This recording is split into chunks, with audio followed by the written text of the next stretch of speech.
नमस्कार विद्यार्थियों, आज अपने एक बार फिर से एक नए टॉपिक की बात करेंगे। नेक्स्ट टॉपिक है अपना ये प्रायिकता का। तो प्रायिकता के अपने ने क्या है कि 16.1 का बेसिक और कंप्लीट कर लिया है। आज अपने प्रवेश करते हैं 16.2 के अंदर। आज जो बात करेंगे वो अपने बात करेंगे बेटा 16.2 के बारे में बात करेंगे। तो एक छोटा सा कुछ बेसिक है और उस बेसिक के बाद में उसके कुछ एग्जाम्पल और कुछ क्वेश्चंस के ऊपर चर्चा करेंगे। लगभग आप यूं मान लीजिए कि हर जो चैप्टर है, एक्सरसाइज जो है, जैसे 16.1 है, 2 है, 3 है, तो लगभग इन सब के दो वीडियो तैयार किए हैं मैंने। आप उनको गौर से देखें। हर एक क्वेश्चन, हर एक एग्जाम्पल के बारे में उसमें जिक्र हुआ है। और खास तौर से सबसे पहली बात, मेरी यही प्रश्नावली स्टार्ट कराने का रीजन क्या है, तो वो मैं आपको बता देता हूं कि ये ज्यादातर बच्चों को कठिन लगती है प्रायिकता, प्रोबेबिलिटी, उसकी वजह से उनके प्रॉब्लम आती है। तब मैंने पहले ये सिखाई ताकि पहली बार आप सीखोगे, वापस एक बार कभी रिवीजन करोगे तो आपको इजी हो जाएगी। और दूसरा रीजन ये भी है, जो भी पहले जो विद्यार्थी अभी 12th में थे, जिनका भी पेपर हुआ नहीं है, अभी माध्यमिक शिक्षा बोर्ड ने नया टाइम टेबल जारी किया है 18 जून का जिनका पेपर है, तो उन बच्चों से भी मैं निवेदन करता हूं कि कृपया वो प्रोबेबिलिटी के जितने भी वीडियोज मैं डाल रहा हूं, उन वीडियोज को, मतलब आपकी संस्था, स्कूल जो डाल रही है, उन वीडियोज को आप निरंतर देखें और अपनी पढ़ाई को आप सुचारू रूप से स्टार्ट कर दें। तो आपको एक के बाद एक सारे कंटिन्यू वीडियो मिलेंगे। तो आज स्टार्ट करते हैं 16.2 के अंदर।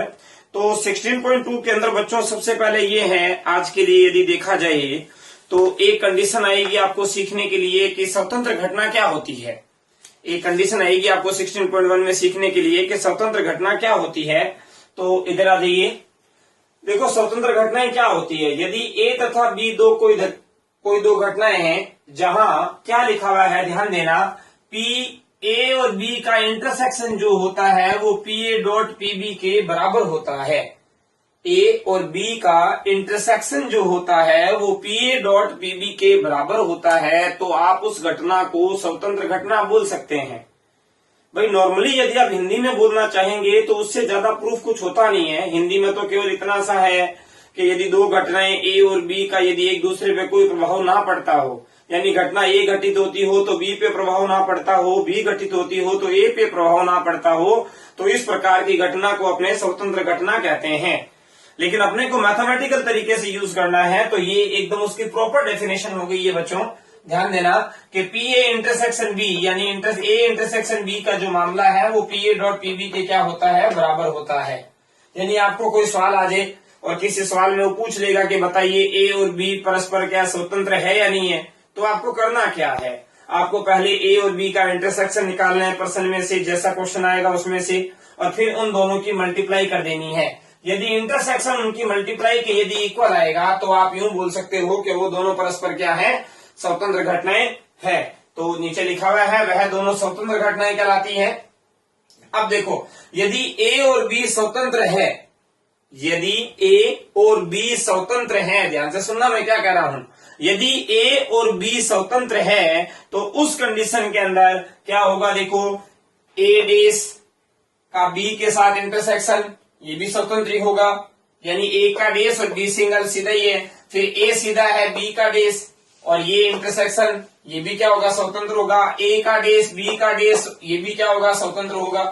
और स्वतंत्र होगा तो ये देखो, मैंने पहली कंडीशन ये देखो, ए डेस इंटरसेक्शन बी, मैंने इसको नीचे लिखा है, ए डेस इंटरसेक्शन बी को नीचे लिखा है मैंने, क्या लिखा है देखो, पी ए डेस डॉट के अंदर पी बी, फिर मैंने P A intersection B dash, A intersection B dash, इसको भी नीचे लिखा है, पी ए डॉट के अंदर क्या है, पी बी डेस, और इसी प्रकार मैंने ये देखो, P A dash intersection B dash, P A dash intersection B dash, P A dash intersection B dash, इसको भी मैंने लिखा है, क्या लिखा है, पी ए डेस डॉट के अंदर पी बी डेस, ठीक है ना। यानी ये कब होता है, ध्यान देना, ये कंडीशन आती है जब आपके पास में ए और बी दोनों ही क्या होते हैं, स्वतंत्र घटना के रूप में होते हैं। तो उस ए का मतलब, उस ए का डेस और बी का डेस, वो भी ए का डेस बी का डेस नहीं, बी का डेस है ए का डेस नहीं, वो भी सारी क्या होगी, स्वतंत्र घटनाएं होंगी।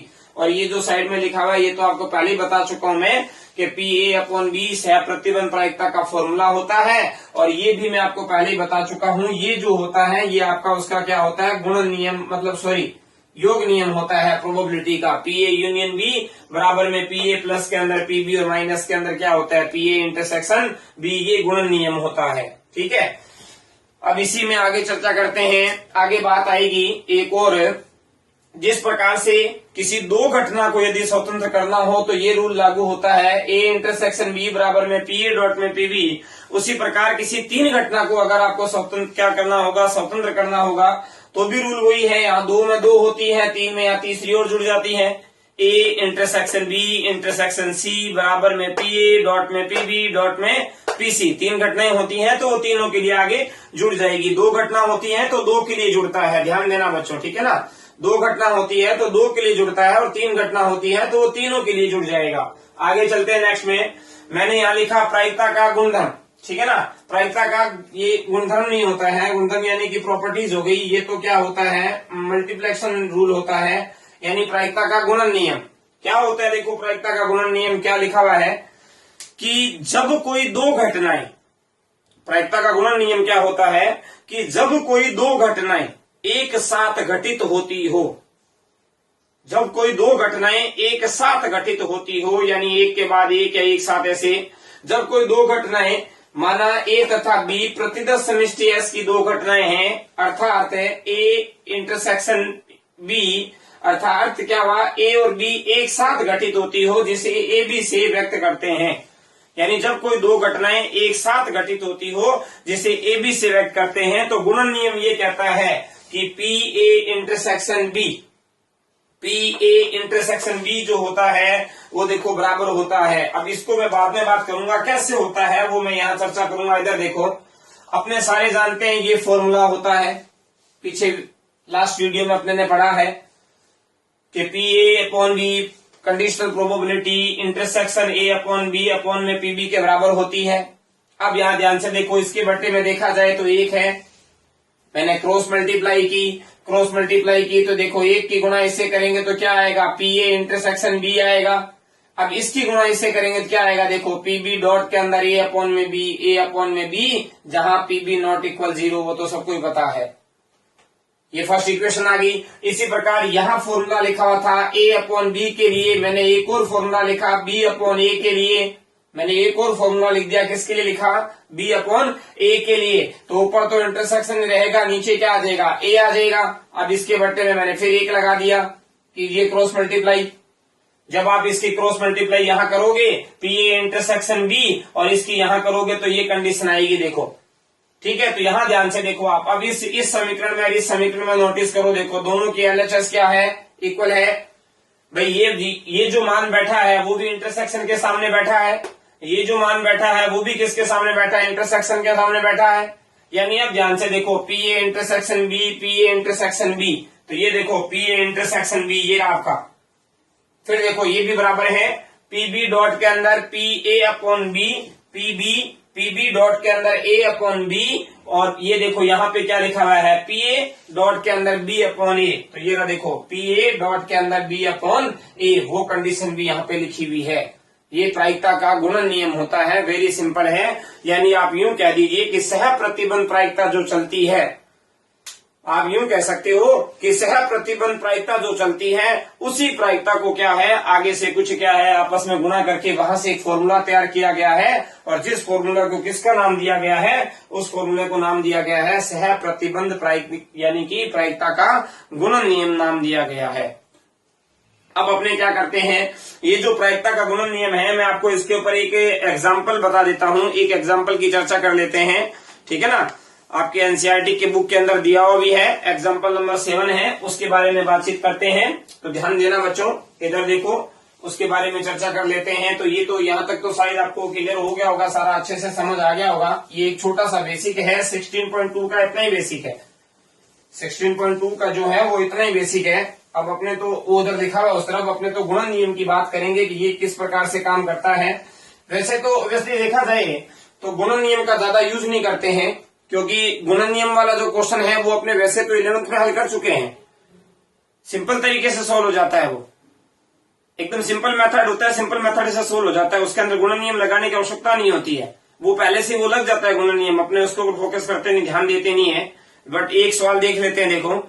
देखो एक सवाल है कि एक थैले में 10 सफेद और 15 काली गेंद है। कोई एक थैला है जिसके अंदर 10 सफेद और 15 क्या है, काली गेंद है। तो सबसे पहले एक छोटा सा वर्णन लिख लेते हैं, ठीक है ना। एग्जाम्पल नंबर 7 दिया हुआ है एनसीईआरटी बुक के अंदर। मैंने यहां पे लिखा सफेद गेंदों की संख्या, सफेद गेंदों की संख्या बराबर में मैंने यहाँ पे 10 लिख दिया भाई। फिर मैंने यहां लिखा काली गेंदों की संख्या, और मैंने यहां काली गेंदों की संख्या जो है वो मैंने यहाँ पे लिख दी 15। इसको ब्लैक से रिप्रेजेंट कर दिया और ऊपर वाले को बेटा वापस चलते हैं और उसको किससे, इसको बी से कर दिया, उसको व्हाइट यानी डब्ल्यू से कर दिया। सफेद कितनी है 10 है, काली कितनी है 15 है। तो देखो ध्यान से, कुल गेंदों की संख्या कितनी हो गई आपके पास में, कुल गेंदों की संख्या आ जाएगी, टोटल नंबर ऑफ बॉल जो है वो सारे जानते हैं कितनी आएगी, 10 प्लस के अंदर 15 इजिकल्स टू कितनी आ गई, इजिकल्स टू 25 आ गई। ठीक है, नेक्स्ट चलते हैं आगे, इसके अंदर आगे बढ़ते हैं। अब वो कह रहा है कि 2 गेंद एक के बाद एक निकाली जाती है। अब देखो 2 गेंदें निकाली जाती है, एक के बाद एक निकाली जाती है, यानी जो पहले निकाली जाती है उसके बाद दूसरी। अब हमेशा प्रायिकता में ध्यान रखेंगे, जो पहली निकाली जाती है तो क्वेश्चन में ध्यान ये देना है, जो पहली निकाली जा रही है क्या दूसरी वापस रखी जा रही है। कहने का मतलब जो पहली निकाली गई तो क्या दूसरी निकालने से पहले पहली को वापस रखा गया या नहीं रखा गया, ये भी इंपॉर्टेंट बातें हैं। तो आगे बढ़ते हैं। 2 गेंदें एक के बाद एक निकाली जाती है और पहली गेंद, ध्यान से सुनना, 2 गेंदें एक के बाद एक निकाली जाती है और पहली गेंद दूसरी गेंद के निकालने से पहले वापस नहीं रखी जाती है, और जो पहली गेंद निकाली जाती है वो दूसरी गेंद के निकालने से पहले पहली गेंद को वापस नहीं रखा जाता है। ठीक है, तो आगे चलते हैं। नेक्स्ट है, वो कह रहा है तब पहली गेंद के सफेद तथा दूसरी गेंद के काली होने की प्रायिकता ज्ञात कीजिए। पहली गेंद के सफेद और दूसरी गेंद के काली होने की प्रायिकता ज्ञात कीजिए। तो आ जाओ, इजीली ज्ञात कर देते हैं। देखो सफेद गेंद को मैंने किससे माना है, डब्ल्यू से माना है। तो मैंने सबसे पहले यहां लिखा सफेद गेंद निकालने की प्रायिकता, सफेद गेंद निकालने की प्रायिकता बराबर में यानी कि PW कितना आएगा भाई, 10/25। देखो कहने में तो यूं भी जा सकते हैं 10C1 अपॉन में 25C1। अब वो 10C1 क्यों आया, अगर यहां सफेद गेंदें 2 निकाली जाती तो वही वाली बात है, मुझे उस तरीके से जाना पड़ता भाई। 10 गेंदों में से 2 गेंदों का चुनाव, 10 गेंदों में से 2 गेंदों का चुनाव, यहाँ 1 निकाली जा रही है तो 10 गेंदों में से 1 गेंद का चुनाव। लेकिन आप उसको सीधा भी लिख सकते हो डायरेक्ट, 10/25, 10/25 सीधा भी लिख सकते हो आप डायरेक्ट, और आप ऐसे चुनाव, क्योंकि अब देखो 10C1 का मान निकाल लो, 10 ही आएगा। ठीक है ना, और 25C1 का मान निकालो कितना आएगा, ये आप भी जानते हो, 25C1 का मान भी कितना आएगा, 25 ही आएगा। 25C1 का जो मान आएगा वो भी कितना आएगा, वो भी 25 ही आएगा। ठीक है, तो ये पहला आ गया। अब आगे चलते हैं नंबर 2। ठीक है ना, फर्स्ट सफेद गेंद निकालने की प्रायिकता। अब सेकंड क्या लिखना, सेकंड है काली गेंद निकालने की प्रायिकता। सेकंड आप यहां लिखना काली गेंद निकालने की प्रायिकता। तो काली गेंद निकालने की प्रायिकता यानी PB। अब बताओ काली गेंदें कितनी है, काली गेंदें मेरे पास में 15 है। ठीक है ना, लेकिन बट्टे में कितना आ जाएगा, बट्टे में आ जाएगा आपके पास में 24 आ जाएगा बेटा। क्यों आया 24, समझ में आया। देखो उसने पहले ही कहा था कि एक सफेद गेंद निकालनी है और एक काली निकालनी है, पहले सफेद बाद में काली। लेकिन उसने ये भी कहा था कि जब दूसरी गेंद निकाली जाती है तो उससे पहले सफेद गेंद को वापस नहीं रखा जाता है, यानी टोटल प्रतिशत समष्टि में कम हो गया। भाई मैं क्या सफेद गेंद को उठा के लाया, मैंने इसकी प्रायिकता निकाली, अब ये मेरे हाथ में है, मैंने इसको साइड में रख दिया। अब मैं वापस उस बॉक्स में जाऊंगा या थैले में जाऊंगा, बैग में जाऊंगा, वहां से जब मैं काली गेंद को निकालूंगा, ध्यान देना, तो काली गेंद तो 15 होगी, अनुकूल परिणाम तो 15 होंगे। लेकिन जब वो 15 घटित हो रहे हैं, 15 पर कोई प्रायिकता लग रही है, उस कंडीशन में उस बैग में 25 गेंदें नहीं है। कितनी गेंदें हैं, 24 ही गेंदें हैं। तो अब मैंने नीचे यहाँ पे लिखा अभिष्ट प्रायिकता, नीचे यहां मैंने क्या लिखा, अभिष्ट प्रायिकता और अभिष्ट प्रायिकता में इन दोनों की क्या हो जाएगी, मल्टीप्लाई हो जाएगी। ये आएगा 10/25 और इंटू में कितना आएगा 15/24। 5 के टेबल से ये 3 टाइम, ये कितने टाइम 5 टाइम। उसके बाद में ये भी है 2 के टेबल से ये 5 बार, ये कितनी बार 12 बार। 5 से 5 यहाँ कट गया, कितना आ गया भाई 3/12। 3/12 कट रहा है, कितना आएगा कटने पर 1/4। ये इसका आंसर आ गया। अब एक क्वेश्चन जो उठता है, सर आपने तो कहा था अभी थोड़ी देर पहले कि ये जो क्वेश्चन है मैं आपको प्रायिकता के गुणन नियम से कराऊंगा। आ जाओ अब गुणन नियम से करवाता हूं। इधर देखो, आप ध्यान देना। देखो PW आपके पास में है कितना 10/25। PW कितना 10/25। और ये अगर एक प्रकार से देखा जाए, नोटिस करना ध्यान से, देखो आपको समझ में आएगा। ये अगर कंडीशन देखी जाएगी तो ये क्या है, एक प्रकार से देखा जाए तो ये आपके पास में जो ब्लैक है, सॉरी PW है ये, हाँ ये PB सही है। तो अगर ये देखा जाए तो कैसे होगा, सुनना, ये कंडीशन आएगी जो आपने निकाली 15/24। अब कोई बोले ये कैसे आई, तो देखो व्हाइट का घटित होना मुझे ज्ञात है, व्हाइट का घटित होना मुझे ज्ञात है और मुझे ब्लैक का घटित होना ज्ञात करना है। ये ब्लैक का ज्ञात कर दिया। अब अगले स्टेप में यहाँ पर यही तो कंडीशन आई आपके पास में इंटरसेक्शन के अंदर, दोनों एक साथ। जब तक देखो एक और क्वेश्चन उठता है, कुछ बच्चों के ये भी प्रॉब्लम होती है कि सर चलते चलते टीचर क्या कर देते हैं, प्रायिकता में जोड़ कर देते हैं, चलते चलते टीचर गुणा कर देते हैं। तो सर हमें समझ में नहीं आता कि जोड़ कहाँ होती है, गुणा कहाँ होती है। तो मैं उसके लिए भी एक सुझाव देना चाहूंगा आप लोगों को, ठीक है ना। अगर आपके काम आए, अगर आपको वो बढ़िया लगे, बेहतर लगे, तो आप उसको यूज करें क्वेश्चन में। जब तक घटना कंप्लीट नहीं होती है, जब तक घटना कंप्लीट नहीं होती है तब तक मल्टीप्लाई आता है। अब यहाँ देखो, चाहे एक सफेद गेंद निकालनी थी, उसके बाद उसके साथ ही काली भी निकालनी थी, यानी कोई दो तरीके थोड़ी हैं। यानी घटना कंप्लीट हो रही है 2 गेंदों से मिलकर, इसलिए उन दोनों की क्या हो रही थी, मल्टीप्लाई हो रही थी। हाँ, घटना कंप्लीट होने के बाद जब उसके मेथड बनने लग जाते हैं ना, कि गेंदें कितनी प्रकार से निकल सकती है, पहले सफेद बाद में काली, पहले काली बाद में सफेद, तो वो मेथड हो गए। और जब एक बार घटना घटित होने के बाद उसके मेथड अप्लाई होने लग जाते हैं तो उसके बीच में सिंबल आता है प्लस का। तो उसके बीच में सिंबल किसका आता है, प्लस का आता है बच्चों, समझ में आया। और जब तक घटना कंप्लीट नहीं होती है तब तक उसके बीच किसका सिंबल आएगा, ठीक है, गुणा का आएगा। अब ये देखो, ये इंटरसेक्शन, अब इसका फॉर्मूला ये देखो मेरे पास में, ये PW और ये B/के अंदर W। अब आप इसको हल करोगे तो ये देखो 10/25 और इंटू के अंदर क्या आएगा, इंटू के अंदर 15/24, काटोगे तो आंसर वहीं जाएगा। ये देखो, चाहिए मैंने आपको बता दिया किससे, प्रायिकता के गुणन नियम से। तो ज्यादातर विद्यार्थी यही कहेंगे सर हमें तो ऊपर वाला तरीका बढ़िया लगा, हमने तो 11th में भी ये किया है, तो हम भी यही कहते हैं वो बढ़िया है। लेकिन किताब के अंदर आपके जो एक टॉपिक दिया हुआ है, बस उस टॉपिक की बात हुई थी और इसमें कोई डिफरेंस नहीं है। तो अपने ऐसे ही करेंगे, क्योंकि अपने को आदत पड़ी हुई है ऐसे सिंपल निकालने की, पीछे निकाले भी हैं, तो अपने इजीली इसको निकाल सकते हैं। बट ये भी एक मेथड है, यदि आगे चलकर किसी क्वेश्चन के अंदर इसकी रिक्वायरमेंट होती है तो अपने को इसको यूज में लेना है। समझ में आया बच्चों। तो एक और एग्जाम्पल कर लेते हैं, आपकी बुक में एक और एग्जाम्पल दिया हुआ है। ये जो गेंद वाले होते हैं, ताश के जो होते हैं, ये काफी सारे इंपॉर्टेंट एग्जाम्पल होते हैं, तो आप इनको गौर से देखें हर बार।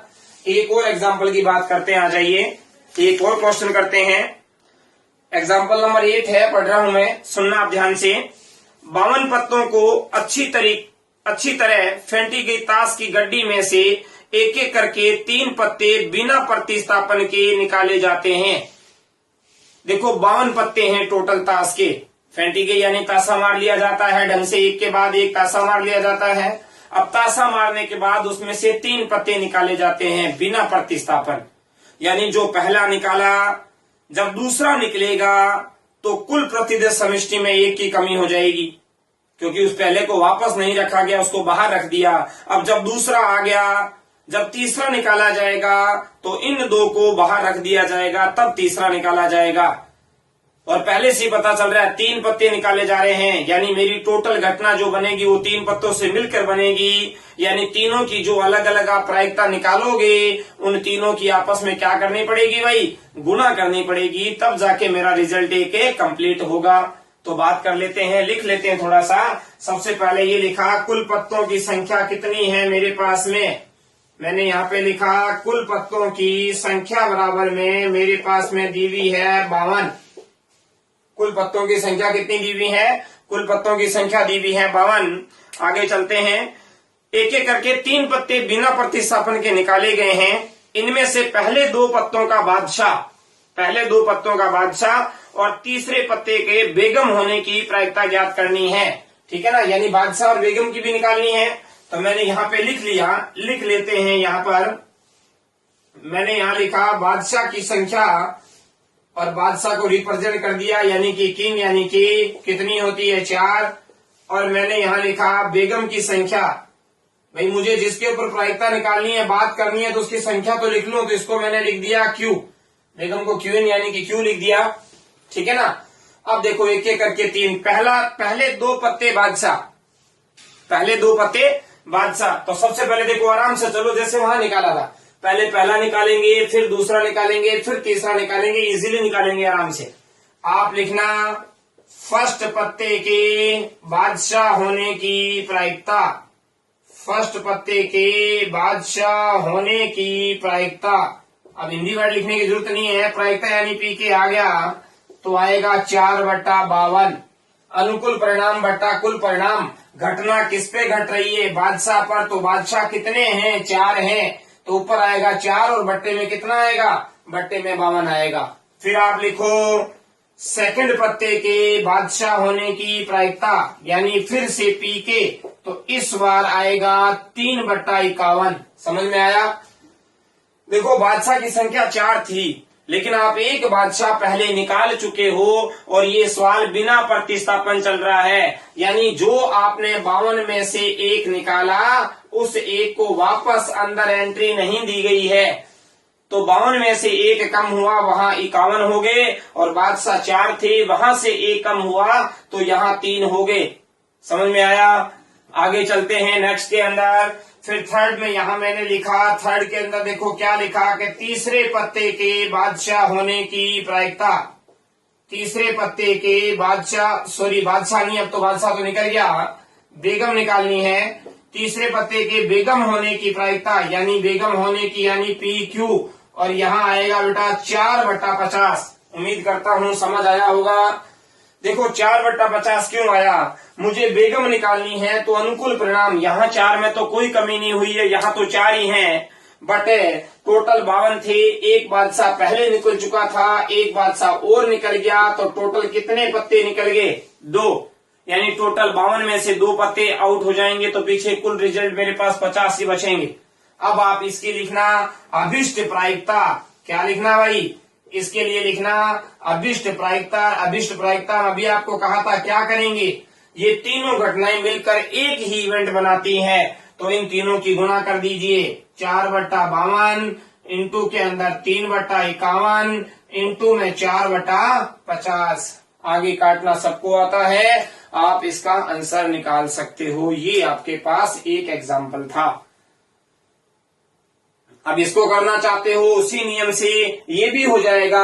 पहले ये निकलेगा, पी के निकलेगा, उसके बाद में ये जो निकलेगा ये पी के अपॉन में के, यानी कि उसी की प्रत्येक समष्टि है तो ही निकलेगी। फिर ये निकलेगा तो क्यू अपॉन में के। ठीक है ना। तो बात वही है, बट ये इजी है, आपको एक समझाने का मुद्दा था। प्रायिकता गुणन नियम ये इजी है, आप इस माध्यम से इसको हल करें, ये सरल रूप में हल होगा और आपको इजीली आराम से समझ भी आ जाएगा। आगे चलते हैं नेक्स्ट एग्जाम्पल के अंदर। कुछ और एग्जाम्पल है, उसके बारे में चर्चा कर लेते हैं। तो आइए देखिए एक और कुछ और एग्जाम्पल देखते हैं।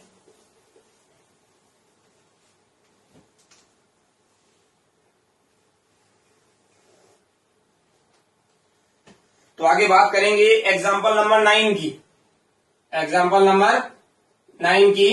तो ये आपका चैप्टर चल रहा है 16.2 चल रहा है। ठीक है, लिखा हुआ है घटनाएं ए तथा बी इस प्रकार है। 2 घटनाएं दी हुई हैं ए और बी, वो कुछ इस प्रकार से है।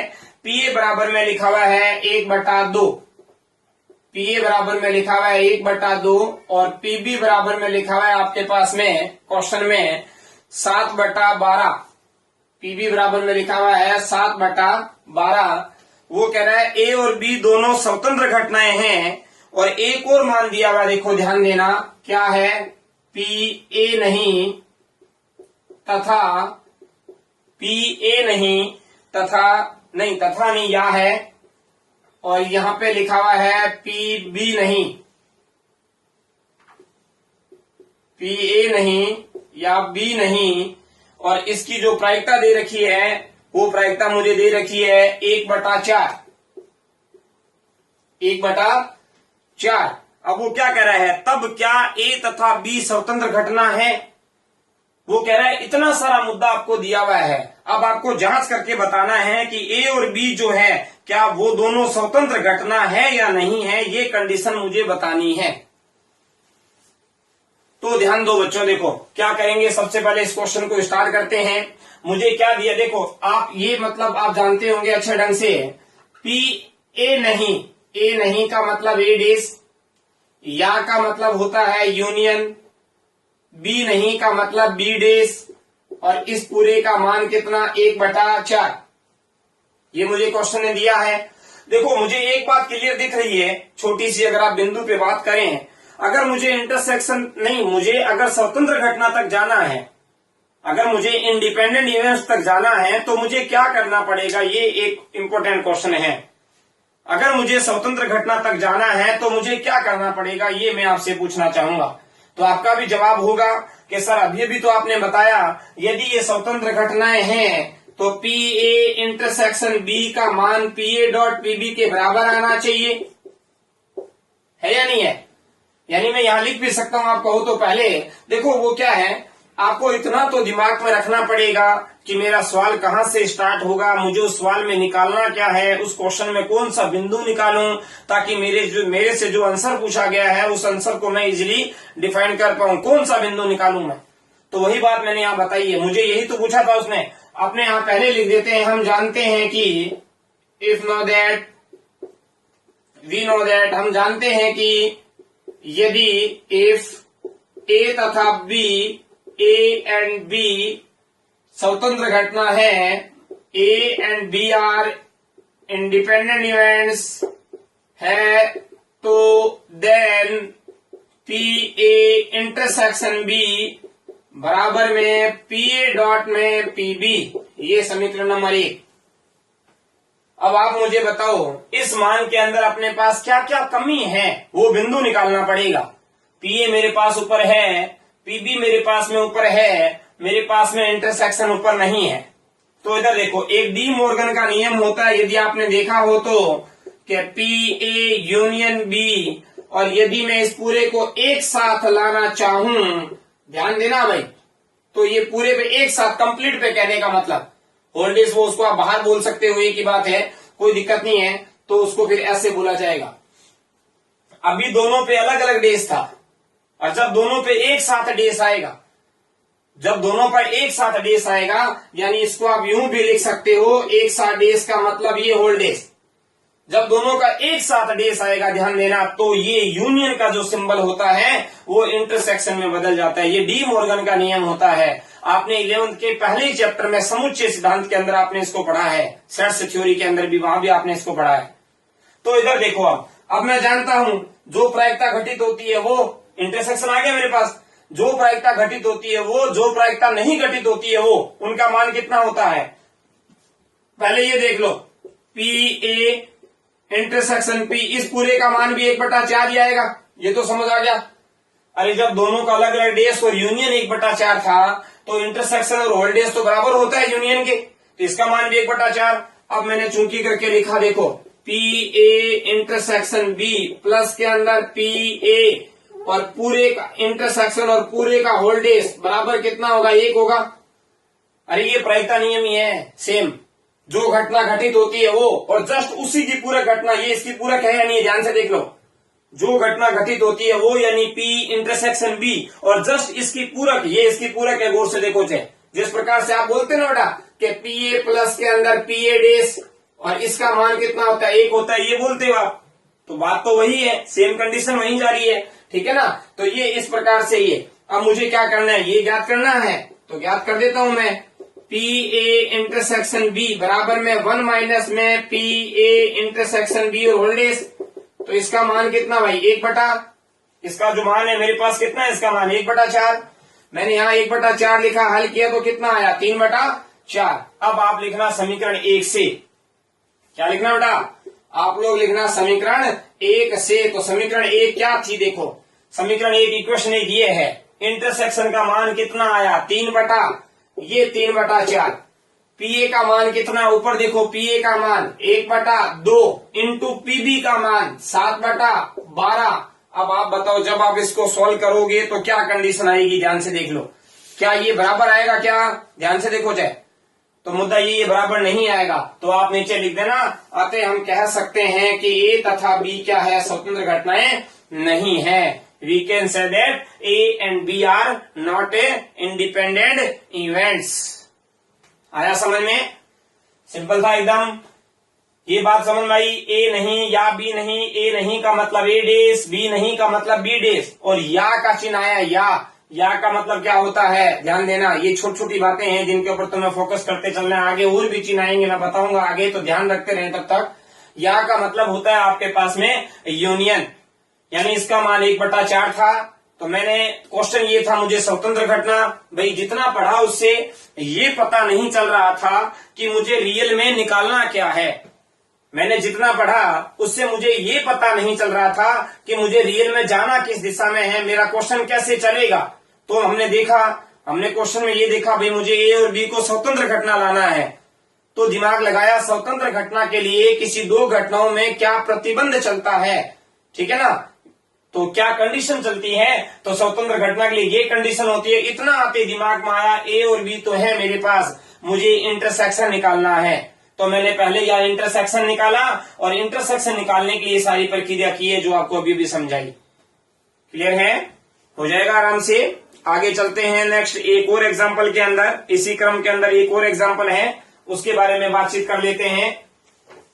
इधर देखो फिर ध्यान दो, ये एग्जांपल नंबर 9 था। अब एक और एग्जांपल देख लेते हैं। एग्जांपल नंबर बात करते हैं 10 की बात कर लेते हैं कि एग्जांपल नंबर 10 क्या है।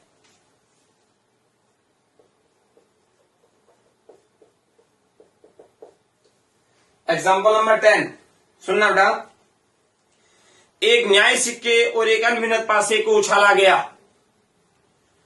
न्याय सिक्का यानी जिसमें न्याय होता हो, ठीक है ना, न्याय सिक्के मतलब जिसमें क्या होता हो, न्याय होता हो।